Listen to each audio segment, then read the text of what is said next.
안녕하세요. 저는 지금 남편과 이혼 소송 중인 30대 여자입니다. 남편은 아직도 이혼할 수 없다고 버티지만 저는 더 이상 남편과 시댁이 소름이 끼쳐서 같이 살 수가 없네요. 어떻게 사람 하나를 바보처럼 만들 수가 있는 것인지 아직도 이해가 되지 않습니다. 그 일을 떠올리면 남편에게 이혼 소송이 아니라 고소를 하지 않은 게 다행이라고 말할 정도였으니까요. 남은 평생 반성하면서 용서를 구해도 모자랄 판에 어쩔 수 없다는 말만 내뱉는 남편이 정말 끔찍하게 느껴지네요. 치를 떨게 했던 제 시댁 이야기를 이제 말씀드리겠습니다. 남편과 저는 꽤 오랫동안 연애를 하고 결혼하게 되었습니다. 무려 5년을 사귀고 결혼했으니 만난 시간이 짧은 건 아니었죠. 결혼 전에는 남편이 자신의 상태를 몰랐을 테지만 미리 알았다고 해도 남편은 제게 아무 말 하지 않고 결혼을 했을 겁니다. 짧지 않은 시간을 함께 보내고 결혼했습니다만 역시 결혼은 연애와 다르더군요. 연애 시절과는 다른 남편의 모습에 처음에는 제가 그동안 만나왔던 사람이 맞나 싶었죠. 사람이 확 바뀐 건 아닌데 뭔가 힘이 빠진 사람처럼 보였다고 할까요? 무언가 사람이 자신감 없는 것처럼 보이면서 맥 빠진 사람처럼 보였습니다. 연애 시절에는 항상 자신감이 넘치고 활기가 있던 사람이 그러고 있으니 걱정이 되었습니다. 회사에 무슨 일이라도 있어서 저러는 건가 싶었죠. 자기야, 회사에 무슨 일이라도 있어? 요즘 왜 그래? 축 처져서 무슨 일이 있으면 나한테 말이라도 해봐. 그래야 도울 수 있는 일이면 같이 도와주지. 아니야. 별일 아니니까 신경 쓰지 않아도 돼. 진짜야, 신경 쓰지 마. 남편은 스스로 별일 아니라고 했지만 남편만 바라보는 저는 속이 참 불편하더라고요. 제가 어디선가 들은 바로는 남자도 혼자만의 시간을 가지는 게 중요하다고 하더군요. 그래서 자꾸 이유를 캐물으면 남편이 짜증을 낼까 싶어 남편에게 혼자만의 시간이 생기도록 많이 노력했습니다. 남편의 기운 빠진 모습은 하루 이틀을 넘어 한 달이 넘어가도 좀처럼 좋아지지 않았습니다. 무슨 일 때문에 저렇게 우울해 보이나 싶어도 무슨 일인지 말을 안 해주니 알 수가 없었죠. 그 맥 빠진 모습은 1년 가까이 유지가 되었습니다. 처음에는 걱정하던 저도 익숙해져서 그냥 그런 사람인 걸 내가 몰랐나라고 생각할 정도로 착각을 하게 될 정도였죠. 결혼한 지 1년쯤 될 때였습니다. 남편은 외동아들이었기에 다른 시부모님들처럼 저희 시부모님도 임신을 바라셨습니다. 시댁에 가면 은근슬쩍 제게 왜 아직 소식이 없는지 물어보시는 겁니다. 왜 아직 소식이 없니? 옆집 정인애는 결혼한 지 3개월도 안 되어서 임신했다고 하던데 그 신혼여행에서 아기 들어서는 게 뭐더라? 시어머니의 말에 시아버지가 대신 대답하셨습니다. 허니문 베이비라니까. 맞다. 허니 베이비 가졌다고 하더라. 너희는 왜 소식이 없니? 혹시 피임하고 그러냐? 결혼했으면 애를 가져야지. 절대 피임 같은 거 하지 마라. 허니문이래도. 시끄러워. 내가 말하고 있잖아. 당신은 좀 끼어들지 좀 마. 며느리 앞에서 내 체면 좀 생각해. 저희 시댁은 주도권은 시어머니의 독재 체제였습니다. 아버님은 어머님이 시키면 시키는 대로 하시는 분이셨죠. 그런 건 안 하니까 걱정하지 마세요. 저희도 노력하고 있어요. 보통 큰 이유 없으면 3년 이내로 생긴다고 하네요. 그래, 그런 건 안 한다고 하니까 다행이다만 그래도 신경 쓰고 해라. 너도 이제 신경 쓸 나이잖아. 저는 작게 네 하고 남편과 시댁을 나왔죠. 그때만 해도 기다리면 아이가 자연스럽게 생기겠지 하고 별 대수롭지 않게 여겼습니다. 그런데 결혼 3년 차가 되어도 아이가 생기지 않자 어머님의 추궁이 다시 시작되었죠. 너희 아직도 피임하고 있니? 내가 전에 하지 말라고 하지 않았어? 왜 아이 소식이 없는 거야? 저희도 애 낳고 싶어요, 어머니. 그런 거 안 한다고 말씀드렸잖아요. 제 말을 들은 어머님의 두 눈이 동그래지시는 겁니다. 지금까지 저희가 아이가 안 생기는 것은 피임 탓이라고 생각하고 계셨나 보더라고요. 아이고, 그게 무슨 말이냐? 피임을 하지 않는데도 아직도 아이가 안 들어선다는 말이야? 산부인과는 가봤니? 검사는 해봤어? 속사포 같은 어머님의 말에 대답했습니다. 그럼요. 아무 이상 없다고 기다려보라고 했어요. 너무 걱정하지 마세요. 요즘은 다 임신이 늦어진다고 의사 선생님께서 그랬어요. 3년간 기다렸는데 뭘 더 기다리라는 거냐? 너희들 나이는 생각도 안 하니? 더 기다렸다가는 환갑에 아이 낳을 거니? 안 되겠다. 너 내일 오후에 시간 비워둬라. 알았지? 나랑 같이 갈 데 있으니까.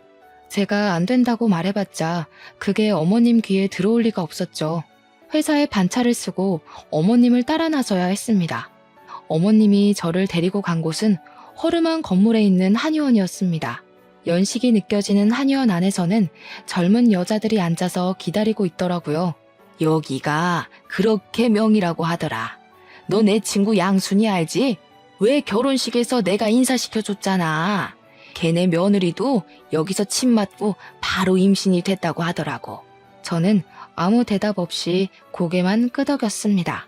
오랜 기다림 끝에 나이 지긋해 백발이 성성한 한의사 선생님과 마주하게 되었습니다.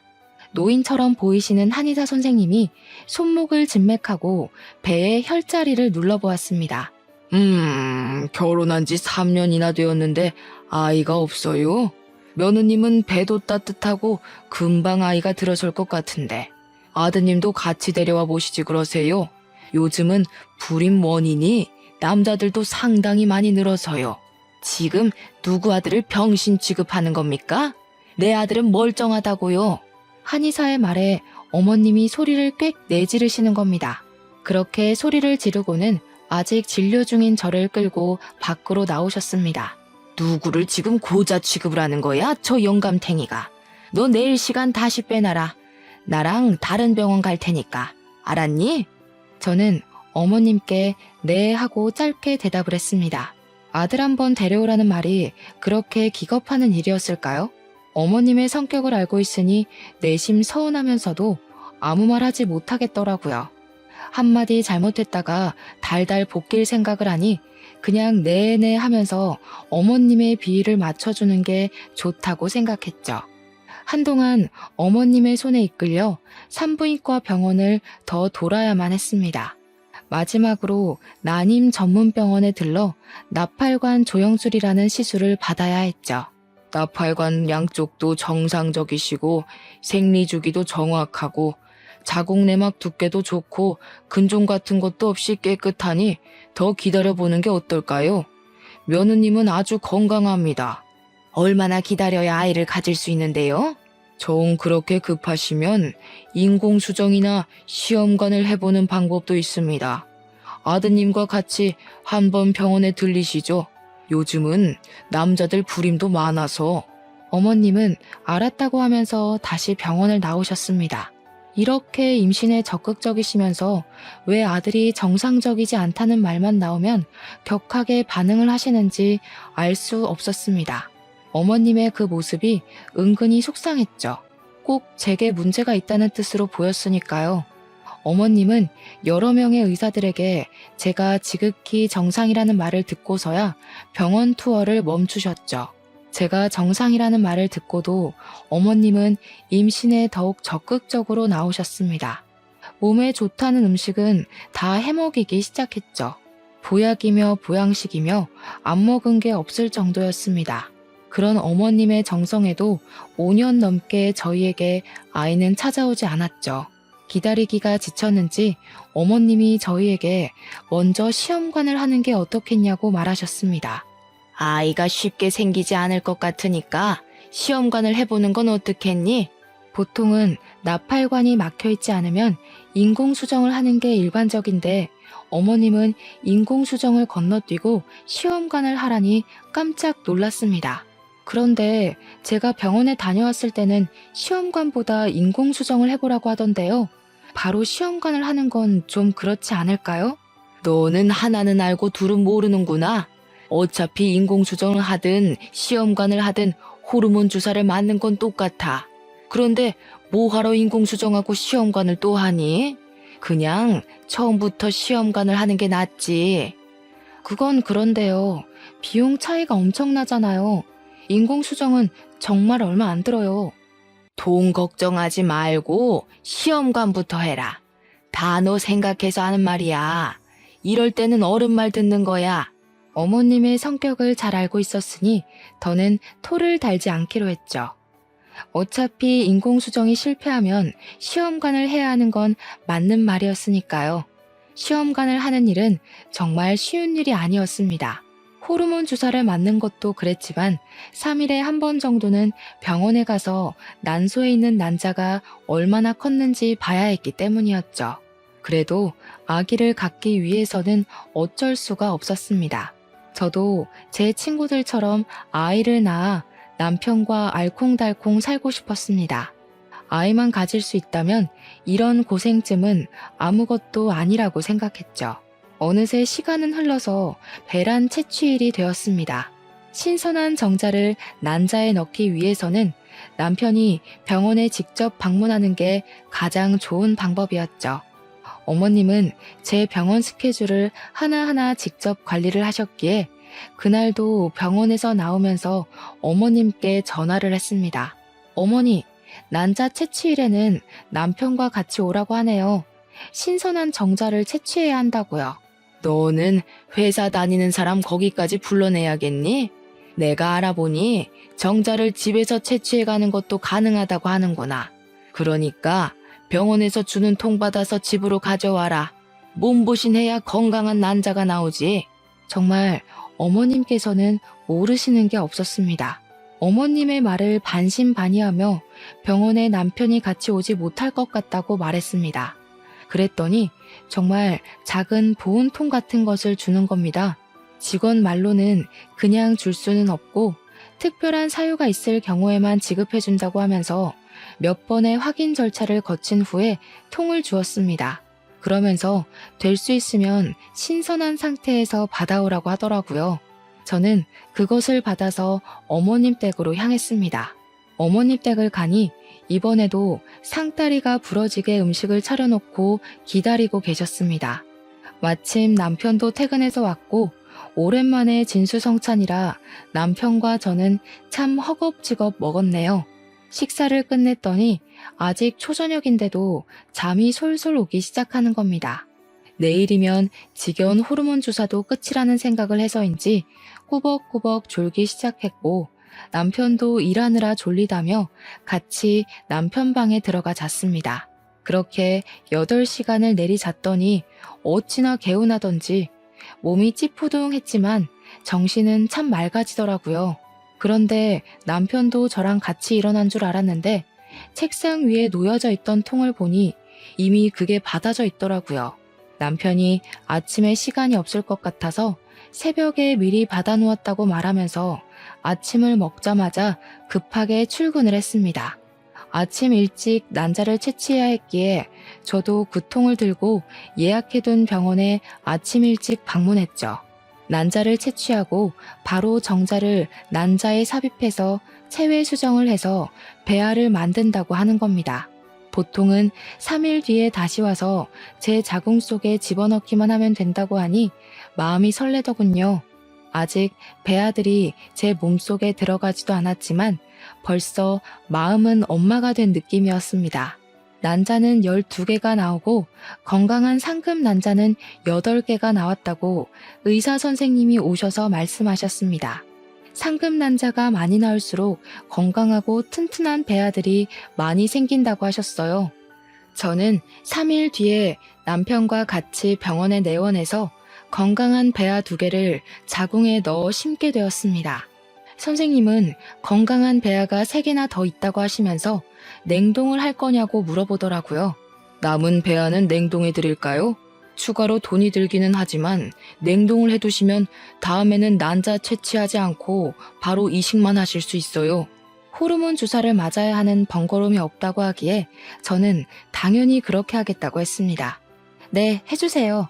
임신 확인은 언제 하게 되는 건가요? 11일 후에 오셔서 피검사 하시면 임신 여부를 확인하실 수 있습니다. 11일 후면 임신 여부를 알 수 있다니 마음이 싱숭생숭해졌습니다. 뱃속에는 이미 아이가 있지만 무사히 아이들이 자궁 내벽에 착상해야 임신되는 것이었죠. 그 기간이 정말 기다려졌습니다. 배아 사진이라고 제 손에 쥐어주는데 동글동글한 세포 분열 중인 배아가 2개가 찍혀 있더군요. 너무 신기하고 저 덩어리들이 제 뱃속에서 아기가 된다니 믿을 수 없었죠. 한참을 쳐다보고 쳐다보았죠. 이식 후 2시간 동안 안정을 위해 침대에 누워있다가 집으로 돌아갈 수 있었습니다. 집으로 돌아오는 길에 소식을 기다렸을 어머님께 전화를 드렸습니다. 어머님, 지금 이식 끝내고 집으로 돌아가는 길이에요. 2개 이식 끝냈고요. 3개는 냉동을 해두고 왔어요. 11일 후에 피검사하면 임신인지 알 수 있대요. 그래? 아유, 잘했다. 그런데 왜 너희 집으로 가니? 우리 집으로 와라. 이제부터가 진짜 시작이야. 몸 조심하고 잘 먹고 해야 아이가 잘 붙어있지. 그리고 너 회사에 전화해서 당분간 쉰다고 해라. 꼼짝 않고 누워있어야 착상이 잘 된다고 하더구나. 우리 집으로 와서 푹 쉬다가 임신되면 그때 출근해. 임신이 되면 출근하라는 소리에 깜짝 놀랐습니다. 오늘 하루도 팀장님께 사정해서 받은 월차였거든요. 네? 그게 무슨 말씀이세요? 당분간 쉬라뇨. 어머니, 그럼 저 회사에서 잘려요. 병원에서 이식 후에 몇 시간 동안만 휴식 취하면 가벼운 일상생활은 가능하다고 했어요. 걱정하지 마세요. 내가 다 알아봤다. 내가 아는 김씨 며느리도 일주일간 누워있었더니 한 번에 임신이 성공했다는구나. 잔말하지 말고 우리 집으로 와. 어머님은 무조건 시댁으로 오라고 명령하며 전화를 끊어버리셨습니다. 그 성격을 누가 막을 수가 있을까요? 집으로 향하던 차를 돌려 시댁으로 향하게 되었습니다. 어머님이 말린다고 출근을 안 할 수는 없는 노릇이니 식사를 하면서 괜찮다고 안심을 시켜드려야 했습니다. 어머님, 너무 걱정하지 마세요. 병원에서도 일상생활은 가능하다고 했어요. 출근해도 괜찮을 거예요. 제 업무가 무거운 짐 들거나 돌아다니는 일도 아니고 사무실에 가만히 앉아서 컴퓨터를 하는 일이잖아요. 그러다가 아이가 아래로 흘러내리기라도 하면 어쩌려고. 앉아있는 것도 1~2시간이지. 종일 그렇게 일하고 출퇴근은 또 버스 타고 올 거 아니야. 그런 건 생각 안 하니? 그런 건 일상생활 범주에 끼잖아요. 괜찮을 거예요. 어머님은 저를 향해 화를 내셨어요. 예, 그러다가 애가 잘못되기라도 하면 어쩌려고 그러는 거니? 한 번에 철석같이 붙어야 그 고생을 안 하지. 설마 너 그 고생을 또 하고 싶어서 그러니? 그렇다고 일을 그만둘 수는 없잖아요. 아이를 낳는다면 앞으로 돈이 많이 필요할 텐데요. 아무 일 없을 테니까 너무 걱정하지 마세요. 제 말에 어머님은 못마땅한 표정을 지으셨습니다. 하지만 어쩌겠어요. 요즘 시대에 아이 하나를 키우려고 해도 돈이 많이 드는걸요. 불안해도 일을 해야 했습니다. 겨우 어머님을 설득하고 그날은 저녁만 먹고 집으로 돌아갈 수 있었습니다. 임신 결과를 기다리는 11일 동안 살얼음판을 걷듯 조심해서 다녔습니다. 혹시라도 뱃속의 아이가 미끄러지지는 않을까 싶어서죠. 아직은 착상도 되지 않은 세포 덩어리에 불과하지만 마음은 이미 임신을 했다고 생각해서일까요? 모든 것이 조심스럽고 먹는 것 하나도 신경 쓰게 되더라고요. 그 2주가 안 되는 시간이 얼마나 길게 느껴지던지 빨리 피검사를 하고 아이를 가졌다는 소식을 기다렸습니다.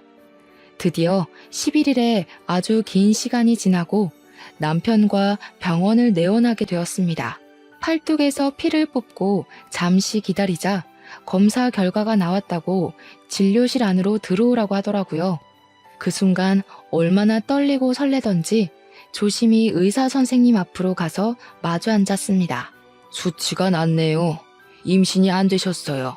다음 월경을 시작하시고 검사 후 다시 날짜를 잡아야 할 것 같네요. 임신이 안 됐다는 소리에 실망감이 밀려왔습니다. 기대를 많이 했거든요. 제 실망한 얼굴을 보았는지 의사 선생님께서 저를 위로해 주더군요. 너무 실망하지 마세요. 아직 건강한 배아 3개나 냉동해 두었잖아요. 다음에 3개 한꺼번에 넣어봅시다. 어깨가 축 처져 병원에서 나오는데 임신이 안 됐다는 것도 그렇지만 어머님께 한 소리 들을 생각하니 눈앞이 막막해지더라고요. 그래도 알려드려야지 어쩌겠어요. 저보다 더 많이 손주를 기다리셨으니까요. 어머니, 병원에 다녀왔어요. 그런데 임신이 안 되었다고 하네요. 어머님은 한참이나 핸드폰 너머로 아무 말이 없으셨어요. 당연히 한 소리 들을 줄 알고 잔뜩 긴장하고 있었는데 말이죠. 안 됐으면 어쩔 수 없지. 다음에는 언제 이식 가능하다고 하니? 그 냉동인가? 그거 할 수 있다고 했지? 이미 안 된 건 잊어버리고 빨리 다음 이식 준비해라. 딱 그 말만 하시고 전화를 끊으시더라고요. 그때는 얼마나 감사하던지 어머님도 저만큼 실망하셨을 테지만 내색하지 않으셨죠. 집으로 돌아가는 길에 남편은 아무 말이 없었습니다. 제가 말을 걸어도 뚝뚝 끊어지는 단답형 말뿐이었죠. 처음에는 실망이 너무 커서 그러나 생각했습니다. 그런데 며칠이 지나도 그의 기분은 쉽게 나아지지 않는 겁니다. 예전처럼 또 말을 잘하지 않는 남편의 모습에 저도 점점 지쳐만 갔습니다. 착상에 실패해서 저도 예민할 수밖에 없었던 상황이었고 이제는 남편에게 말 거는 것조차 포기하고 말았습니다. 그렇게 서로 대화를 잃어간 채 한 달이 지나버렸고 어김없이 생리가 터지고 말았습니다. 생리가 터질 것을 알고 있었지만 정말 실망스럽더군요. 사람 마음이 그렇잖아요. 혹시라도 기적이 일어나지 않을까 하는 마음이요. 저는 다시 병원을 내원하고 피검사를 하고 이식 날짜를 잡아야 했습니다. 호르몬 주사를 맞지 않을 뿐이지 복잡한 건 똑같았습니다. 다시 이식 날이 되어 병원 천장을 바라보고 있는데 마음이 복잡해지더라고요. 이번에는 3개나 넣는데 혹시 새쌍둥이가 되는 거 아닐까? 아니면 저번처럼 3개 다 실패하는 건 아닐까? 별별 생각이 다 들었습니다. 그래도 이번에는 제발 한 녀석이라도 잘 붙기를 기다렸습니다. 그때 어머니께 전화가 왔습니다. 이식은 끝났니? 이번에는 편하게 쉬어라. 회사에 쉰다고 말도 하고. 알겠니? 그래야 그 고생을 또 안 하지. 네, 어머니. 회사에도 내일 모레까지 쉬겠다고 말하고 월차 당겨 썼어요. 너무 걱정하지 마세요. 아유, 달랑 이틀 쉰다고 아이가 달라붙는다니? 더 쉬어야 하는 거 아니야? 저도 그러고 싶은데 더는 눈치가 보여서 뺄 수가 없네요. 다른 직원들도 일이 있다고 해서요. 최대한 마음 편히 쉬려고요. 그래, 너희 집으로 가지 말고 이쪽으로 와.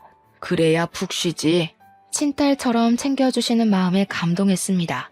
하나하나 신경 써서 챙겨주는 게 어렵잖아요. 어머님은 이부자리 하나, 먹는 것 하나까지 신경 써서 챙겨주셨지만 이번에도 임신이 되지 않았습니다. 2번째 시험관마저 실패를 하니 마음이 뒤숭숭해졌습니다. 큰 문제가 없으면 착상이라도 했을 텐데 그럴 기미조차 보이지 않았으니까요. 간혹 면역 이상이 생겨 배아가 착상하지 못하게 하는 경우도 있다고 했거든요. 하지만 저를 가장 힘들게 한 건 바로 남편의 무관심이었어요. 고생했다. 그 한마디가 그렇게도 어려운 걸까요? 남편은 그 한마디조차 제게 해주지 않는 겁니다. 모든 일을 남일처럼 방관하는 남편이 너무 얄미워 죽겠는데 어머님께서도 저번처럼 그냥 넘어가시지 않으셨죠. 너는 무슨 애가 2번씩이나 아이를 흘려보내니? 정말 너한테 큰 문제가 없다고 했니? 나는 아무래도 그 병원이 못 믿었다. 어떻게 2번이나 실패할 수가 있지?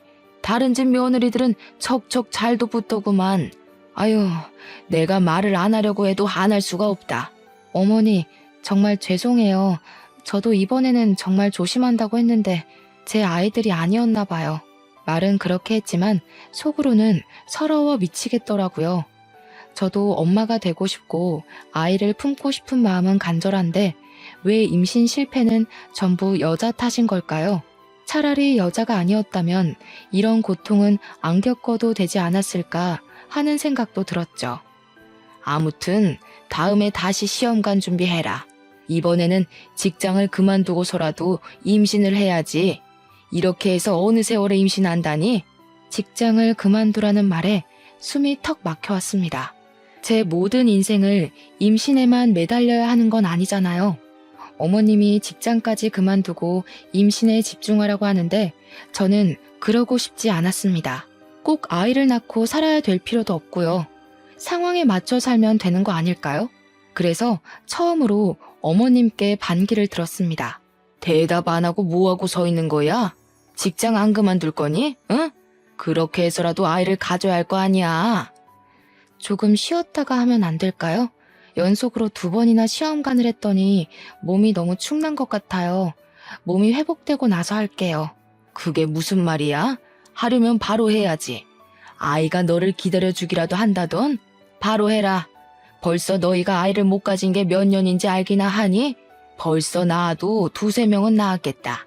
저희 결혼 기간이 짧진 않은 시간이었지만 한 번에 임신하려고 하니 심적으로 부담이 되었습니다. 어머님의 말도 틀린 말도 아니었죠. 지금 멈추면 언제 다시 할지 모르는 일이니까요.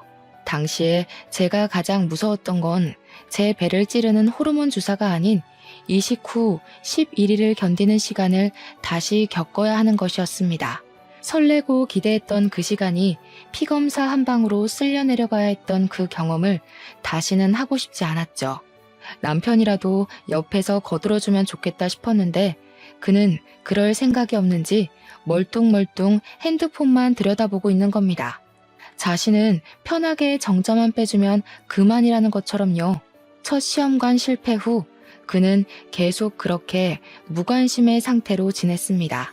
저는 어떻게 해서든지 남편의 아이를 가지고 싶어서 노력하는데 제게 관심조차 주지 않는 것은 너무하다고 생각했죠.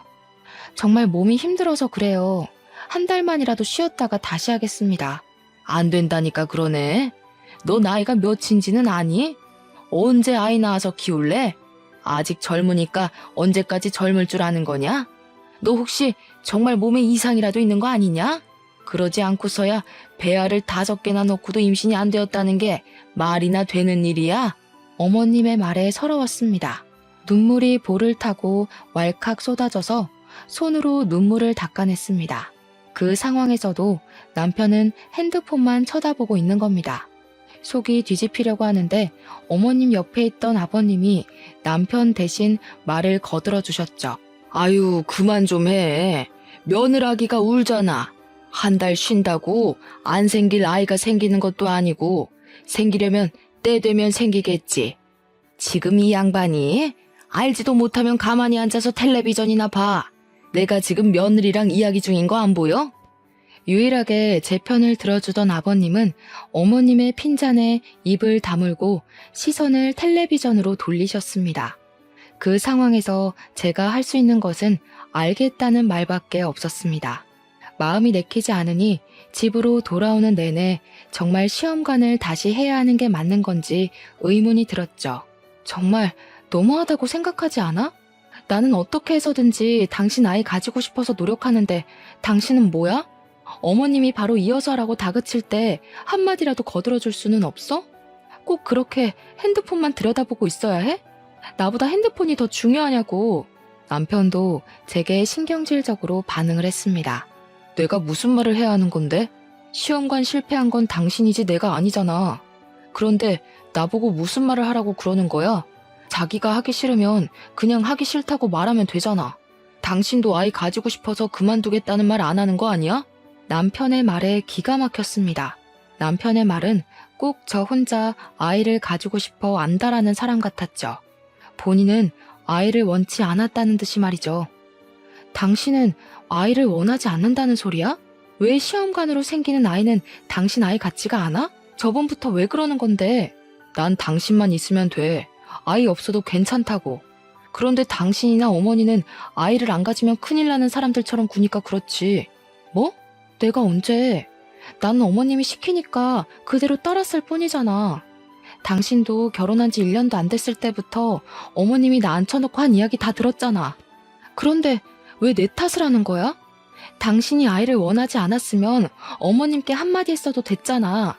이제까지 아무 말 없이 가만히 있었으면서 왜 나를 아이 못 가져서 미친 사람처럼 말하는 거냐고. 내가 언제 아이 못 가져서 미친 사람이래? 적당히 해도 되는데 정도를 넘어서니까 그렇지. 그러니까 어머님 성격을 잘 아는 당신이 그 한마디를 해주었으면 되는 거라고. 저희는 그렇게 같은 말을 하면서 한참을 싸워야 했습니다. 그리고 어김없이 어머님의 재촉이 시작되었죠. 생리는 시작했니? 생리하면 병원에 다녀와야지. 시험관 빨리 하고 아이를 낳아서 살아라. 그래야 사람 사는 정도 느끼는 거야. 내 말 알겠지? 어머님, 저희 아이 없어도 괜찮을 것 같아요. 그이도 아이를 가지고 싶은 마음이 별로 없는 것 같고요. 저도 이번에 아이에 대한 마음 내려놓았어요. 핸드폰 너머로 어머님의 분노가 그대로 전해져 왔습니다. 그게 무슨 말이냐? 아이를 안 가져도 된다니? 세상에, 내가 요즘 애들이 아이 안 낳는다는 말은 들어보긴 했다만 내 며느리한테 그런 말 들을 줄은 생각하지도 못했다. 시집 왔으면 당연히 자식을 낳아야 한다는 생각을 해야지. 그럼 뭐하러 결혼한다니? 당장 병원 가라. 알겠니? 변명할 틈도 없이 어머님은 핸드폰을 끊어버리셨습니다. 별 수 있나요? 이혼하지 않고 시댁과 연을 끊고 살 것이 아니면 어머님 말씀에 따라야죠. 저도 아이는 가지고 싶었습니다. 단지 시간을 여유 있게 가지고 몸과 마음이 회복하면 다시 시작하고 싶었던 거였죠. 다시 호르몬 주사를 맞으면서 난자 채취일이 되자 어머님은 저희를 다시 시댁으로 부르셨습니다. 저를 위해 어머님의 헌신적인 케어가 시작된 거였죠. 너희 내일 난자 채취하지? 오늘 우리 집으로 와라. 아들 거 받을 통도 챙겨온 거지?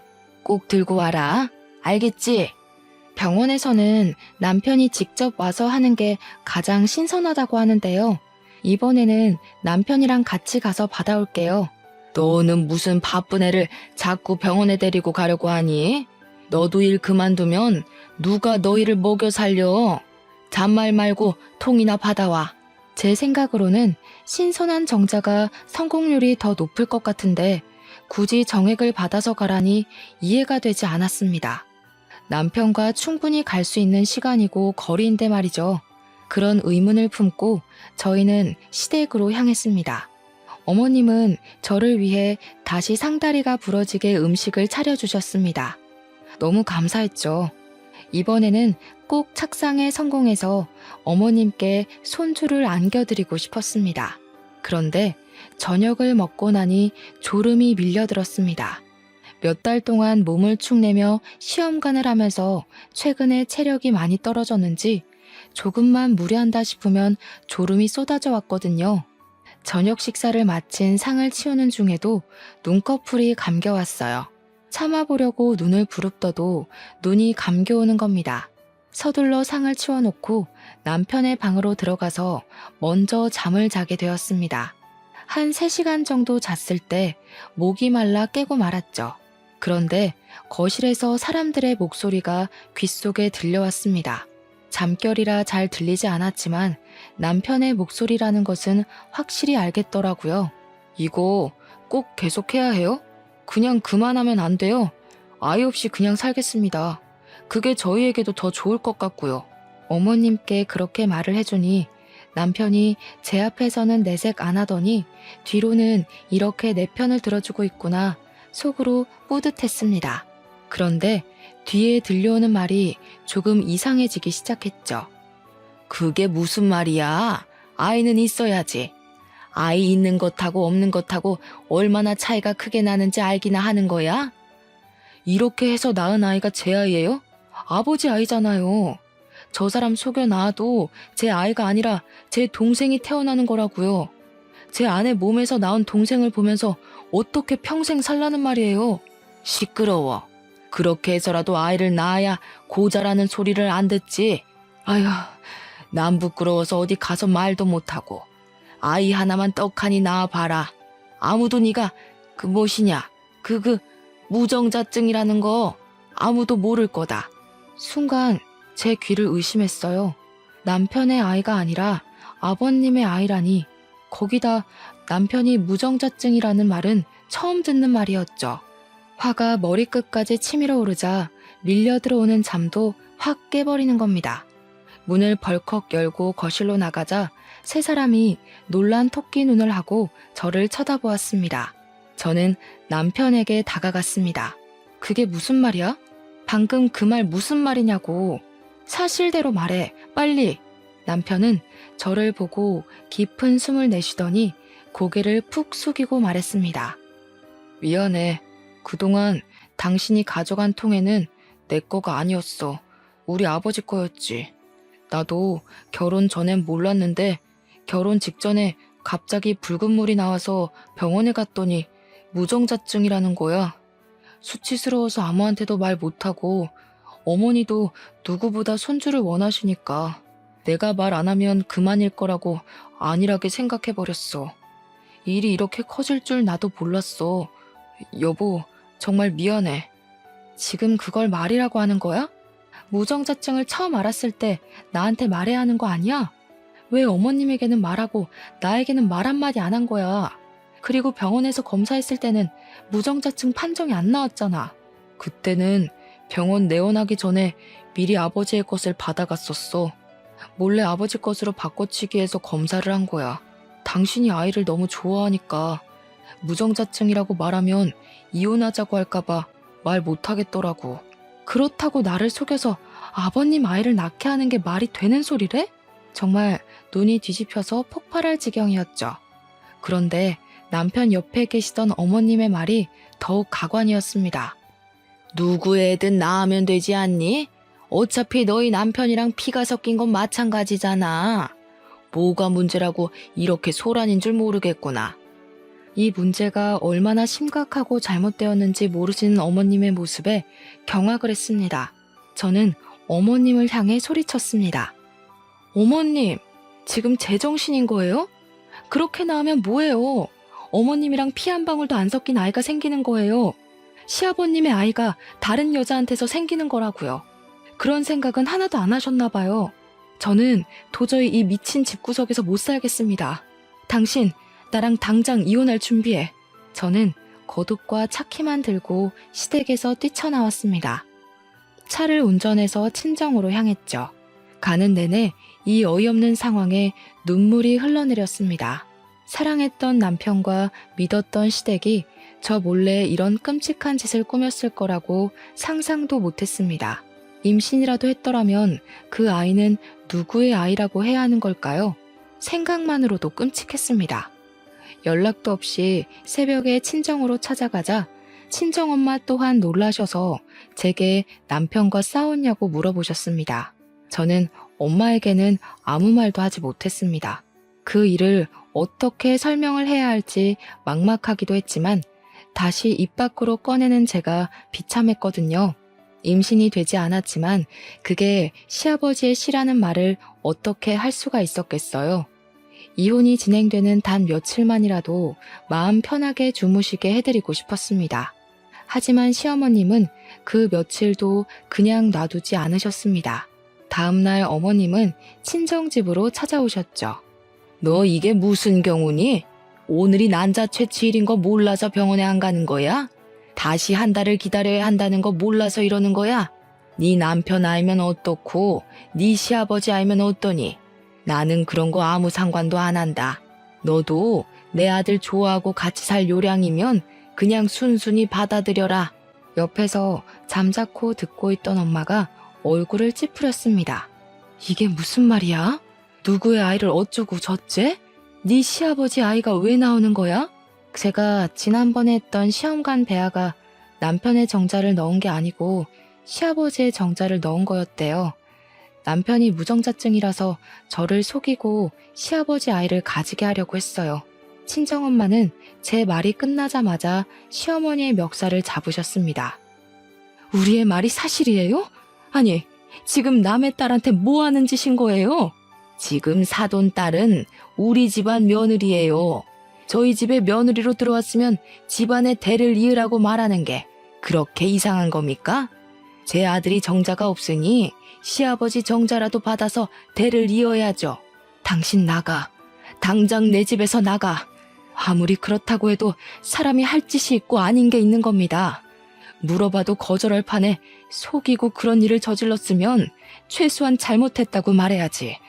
고소하기 전에 빨리 꺼져요. 어머님은 한참을 엄마를 노려보시더니 뒤돌아가셨습니다.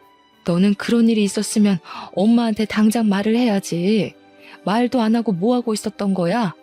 최서방 당장 불러라. 내가 가만두나 봐. 엄마의 전화를 받은 남편이 헐레벌떡 친정으로 달려왔습니다. 엄마는 남편이 현관으로 들어서자마자 다가가셔서 뺨을 세게 내리치셨습니다. 금수만도 못한 놈. 자네는 엄마가 시킨다고 다 하는 모양이지? 그게 무슨 짓인지 알면서 입 꼭 다물고 뭐하는 짓인가? 딸한테 이야기를 들어보니 아이를 그렇게 바라지도 않았던 모양이던데, 그러면 처음부터 사실대로 말하고 그냥 둘이 살면 되지. 원하지도 않은 아이 낳게 해서 뭘 어쩌려고. 내 딸 데려갈 때는 손끝에 물 한 방울 안 묻히게 할 것처럼 굴더니 이게 무슨 짓이야? 남편은 엄마 앞에 무릎을 꿇고 빌기 시작했습니다. 정말 죄송합니다, 장모님. 처음부터 그럴 생각은 없었습니다. 저도 아내한테 말할 자신이 없어서 어머니께 말한 건데, 그렇게 해서라도 아이가 있어야 사람답게 사는 거라고 하셔서 저도 첫 시험관이 끝나고서야 잘못되었다는 것을 깨달았습니다. 다 제 잘못입니다, 장모님. 제발 용서해 주세요. 그딴 변명 다 필요 없네. 뭐? 늦게 깨달아? 처음부터 알았어야지. 이혼 서류는 내가 다 준비해놨으니까 자네는 서류에 사인만 하면 되네. 당장 내 딸이랑 이혼하게. 안 됩니다, 장모님. 저는 이제 정말 아내뿐입니다. 제가 무정자증인 걸 알았으니 그냥 둘이 살아도 되는 거 아닌가요? 왜 이혼을 해야 합니까? 미쳤냐? 내가 고자랑 살게? 이 일이 있기 전에는 사랑이라도 있어서 살았겠지만 당신이 한 짓을 봐. 정이 안 떨어지겠어? 지금은 당신 얼굴만 봐도 소름이 돋고 구역질이 나. 남편을 향해 소리를 꽥 질렀습니다. 제발 자기야. 나는 당신 없으면 살 수 없어. 당신도 알잖아. 나는 이제 당신뿐이야. 한 번만 용서해줘. 다시는 이런 일 없게 할게. 당신이 원한다면 우리 집이랑 연도 끊을 수 있어. 착각하지 마. 난 당신 어머님이 싫은 게 아니라 나한테 한마디도 안 했던 당신한테 실망한 거야. 내가 시험관에 실패했을 때 따뜻하게 한마디라도 건네주었어? 그 고통은 온전히 나 혼자 견뎌야 했잖아. 최소한이라도 안타까워하고 위로라도 해줬어야 하는 거 아니야? 그리고 시험관에 성공해서 아이라도 낳았다 치자. 그럼 당신은? 아빠 노릇은 잘했을까? 당연히 안 했겠지. 남편은 아무 말 못하고 그 자리에 서 있었습니다. 당신이 이혼을 계속 거부한다면 어쩔 수 없이 우리는 소송으로 가야겠네. 송장 보낼 테니까 가서 기다려. 현관 밖으로 남편을 밀어내고 문을 쾅 닫아버렸습니다. 어떻게 끝까지 저렇게 뻔뻔하게 나올 수가 있죠? 그런 끔찍한 짓을 제게 저질러 놓고 아무 일 아니다는 듯이 구는 시댁 식구들 얼굴을 다시는 보기 싫었습니다. 제게는 시험관에 실패한 것이 하늘이 내려준 천운이나 다름이 없었죠. 힘들게 낳는다고 쳐도 시아버지의 아이를 보며 어떻게 평생을 살 수가 있었겠어요. 결국에는 아이를 원망하고 미워하게 되었을 겁니다. 저를 모두 속이고 만든 아이였으니까요. 저의 지속적인 이혼 요구에 남편은 계속 이혼을 거부하는 겁니다. 남편과 빨리 이혼하고 관계를 끊어내고 싶었지만 합의 이혼을 거절하니 어쩔 수 없이 지금은 변호사를 선임해서 이혼 소송을 진행 중입니다. 남편과는 이혼을 해서 헤어진다고 쳐도 제 마음에는 이미 커다란 트라우마가 남아버렸습니다. 잠도 수시로 깨고 한동안 술을 먹지 않으면 잠이 들지 못할 정도였죠. 지금은 신경정신과를 다니면서 상담도 하고 약도 꾸준히 먹은 덕분에 차차 좋아지고 있어요. 아직도 그 일을 생각하면 어이가 없어서 답답한 마음에 익명의 힘을 빌려 이곳에 글을 적게 되었네요. 이렇게 글을 적어 올리면 꽉 막힌 속이 조금은 시원해질까 싶어서 말이죠. 요즘에 난임 부부가 많다고 하잖아요. 일부러 아이를 안 가지고 둘이서만 사는 부부도 많이 늘어나고요. 그런데 왜 시어머니는 제게 시아버지 아이까지 낳아가면서 아이를 키우게 하려는지 이해가 되지 않았어요. 아들이 고자라는 게 그렇게도 싫었던 것일까요? 제 친구 말로는 어머님이 아들이 몸에 이상이 있다는 것을 인정하고 받아들이지 못해서 그런 일이 생긴 것 같다며 말하더라고요. 저도 곰곰이 생각해보면 납득할 만한 이유가 그것밖에 없더라고요. 시어머니는 항상 다른 사람의 말보단 자신의 말이 옳고 바르다고 생각했으니까요. 제 사연을 보면서 어떤 생각을 하셨을지 모르겠네요. 일단 저는 저와 같은 사연은 없었으면 좋겠네요. 자식만이 자신을 평가하는 잣대는 아니잖아요. 이 세상에는 각자의 모습대로 사는 많은 사람이 있으니까요. 모두 즐거운 일만 가득하시길 빌면서 이만 긴 글을 줄이겠습니다.